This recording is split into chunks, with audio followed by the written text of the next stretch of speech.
There are a lot of rumors about the next iPhone 5. I'm Chenda Ngak, and I'm here with CNET Senior Editor Scott Stein to sort out through some of the rumors. Yeah, and it seems like every year we're getting to the point where you see more and more of what seems like the iPhone before the event even starts. And we've seen a ton of pictures and videos of what are purported to be this new iPhone. So we've heard rumors top to bottom about the screen and connectors and all sorts of features, and it looks like a pretty new design. Great. So let's go down the list then. Sure. Let's start with a 4-inch screen. Yeah, so I mean, everyone's pointing to the fact that this is going to be a larger display. Finally, there's never been this is the original iPhone to the iPhone 4S. It has these same screen dimensions, even though it went to Retina display, and now it should be getting longer to try to get to that 4-inch display, which will mean more pixels. But like, it is a layout that will actually allow you to look at HD videos, probably without as much letterboxing. Will that mean other features? We'll have to see, but it's high time that they increase the screen size just a little bit. And to compete with other phones as well. Sure, but hopefully not too big, because I think a lot of people like the idea of a pocketable phone, and so they just maximize that free space without getting too surfboardy with it. Now let's talk about this rumored dock connector that's going to be a mini one. Yes, I mean, you look at comments, it seems to be one of those controversial decisions, because people go, what about my speaker set at home that I already have the dock connector and this is going to ruin everything? I mean, if this does happen, then there should be adapters as well, but sure, you may not be able to plug in perfectly into the old dock. The truth is that 30-pin connector has been around since the iPod, and there are a lot of ways to wirelessly connect now. You look at Bluetooth, AirPlay, you look at Wi-Fi syncing, and I think that the days of using a physical cable are going to start getting pretty slim.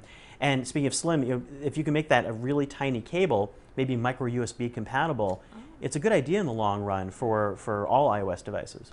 It's not a bad idea. Now, what about these rumors of 4G? We've seen it everywhere, 4G LTE, but do you think Apple's going to pick it up for the iPhone 5? Yeah, it's got to happen, because they tend to wait almost like an extra year. When the original iPhone debuted, it was a 2G phone. At the time, people were very upset that they had not adopted 3G.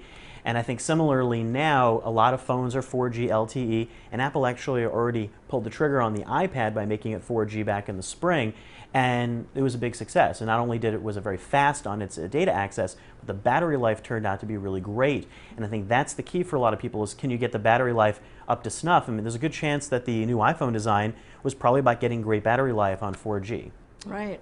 Now, there's also rumors about hardware, NFC technology, thinner screen, and A6 chip, but we really won't know about. Yeah, we don't really know, and it's sort of obviously you get a little faster each year. NFC is really about using your phone like a mobile wallet, and that's really had a hard time taking off in a lot of phones. And I'm sure there'll be other tweaks and bells and whistles. Will the camera be improved? I think the back camera has been really great. I think the front camera would be nice to see it move to an HD camera.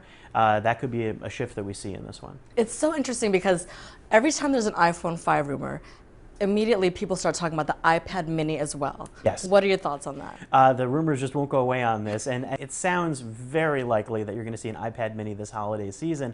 However, will it happen at this event? I mean, last year the iPhone 4S was more of a spec bump, a tiny series of upgrades, and it filled a whole event. So with the amount of stuff that looks like it's going to be in the iPhone 5, I think a whole event gets filled with that, and you save the iPad mini for maybe another event sometime in the fall.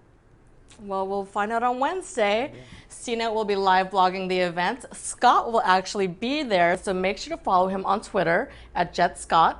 I'm Chenda Ngak with CBSNews.com, and make sure you stick with us for a full coverage of Apple.